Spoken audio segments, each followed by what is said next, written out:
जून 2020 ची घटना डिसेंबर 2022 मध्ये एसआयटी नेमली अध्यक्ष महाराज। आता आपण मार्च 2025 मध्ये आहोत। साधारणतः घटना होऊन 4.5 वर्ष झालेली आहेत। अजूनही एसआयटी चौकशी करते असं ते म्हणतायत। किती दिवसांमध्ये एसआयटीचा निष्कर्ष आणि अहवाल हा जनतेच्या समोर आणणार अध्यक्ष महाराज? हा माझा थेट प्रश्न आहे। किती दिवसांमध्ये एसआयटीचा अहवाल आणि निष्कर्ष हा जनतेच्या समोर मांडणार? हा माझा थेट प्रश्न आहे अध्यक्ष महाराज।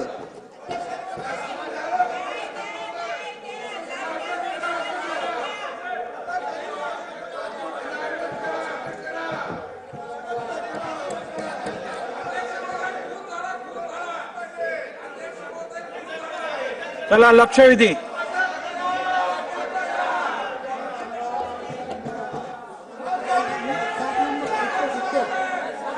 बरं, आता आपण फक्त 1 तास लक्षवेधी घेणार आहोत। 12:30 ते 1:30 वाजेपर्यंत लक्षवेधी घेऊ। आपल्याकडे जवळजवळ 18 लक्षवेधी आणि सकाळच्या 2 अशा मिळून 20 लक्षवेधी आहेत। आपण जास्तीत जास्त 5 मिनिटं एका लक्षवेधीसाठी देऊ, त्याच्यावरती काय आपण लक्षवेधीसाठी वेळ देऊ शकत नाही। त्यामुळे जे सदस्य वेळेमध्ये आहेत त्यांच्या लक्षवेधी घेतल्या जाणार नाहीत।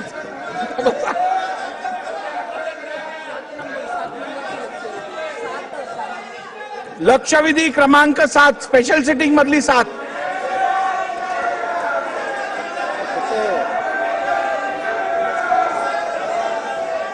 अध्यक्ष महोदय, अरे मैं सुन रहा हूं ना, बोलो।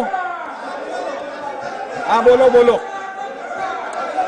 ठीक है, लक्षवेधी जल्दी बोलो। लक्षवेधी अध्यक्ष महोदय संरक्षण द्या। लक्षवेधी क्रमांक 7 अध्यक्ष महोदय, लक्षवेधी क्रमांक 7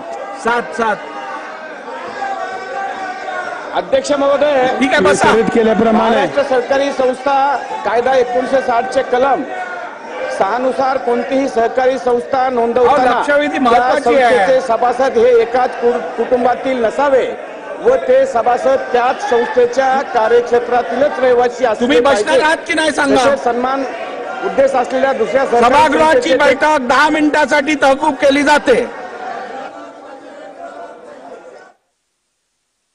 बातमी आपण पाहतोय। विधानसभेचं कामकाज हे आता 10 मिनिटांसाठी स्थगित करण्यात आलेलं आहे।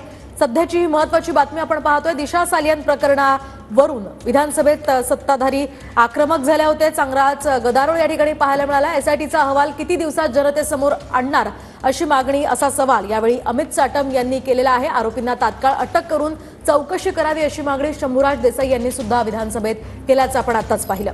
एकूणच दिशा सालियन प्रकरण हे आता चांगलंच तापलेलं आहे। तिच्या मृत्यू प्रकरणाची एसआयटी चौकशी सुरू आहे असं यावेळी योगेश कदम यांनी सांगितलं आणि कोर्टाच्या आदेशानुसार पुढील कारवाई सुद्धा केली जाईल अशी ही माहिती गृहराज्यमंत्री योगेश कदम यांनी यावेळी दिली आहे। आताची ही महत्त्वाची बातमी आपण पाहतोय। दिशा सालियन प्रकरण हे कोर्टाच्या आदेशानुसार आता पुढे कारवाई त्या संदर्भातली होणार आहे। एसआयटी चौकशी संदर्भातली सुरू आहे, मात्र त्या चौकशीचा अहवाल हा अद्यापही जनतेसमोर का आणला नाही यावरून सत्ताधारी चांगलेच आक्रमक झाले होते।